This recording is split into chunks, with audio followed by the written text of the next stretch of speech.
চলো বন্ধুরা, আজ তোমাদের নিয়ে চলি মুকুন্দপুরের মায়ের শ্যামসুন্দরী মন্দিরে। অনেক দিন ধরে এখানে আসার ইচ্ছে ছিল, তাই ভাবলাম এই সুন্দর অভিজ্ঞতাটা তোমাদের সঙ্গেও ভাগ করে নিই। অনেকেই এই জায়গাটিকে মা শ্যামসুন্দরী মন্দির হিসেবেই চিনতেন। পরবর্তীকালে এখানে মা হিংসেশ্বরী দেবী হিসাবে প্রতিষ্ঠা হয়।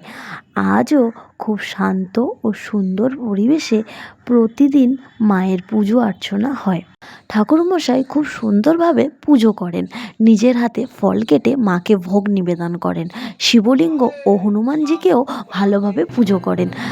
ঢাক কাসর ঘণ্টার শব্দে মায়ের আরতির সাথে পুরো মন্দির যেন অন্যরকম ভক্তি ও শান্তি ভরে উঠল।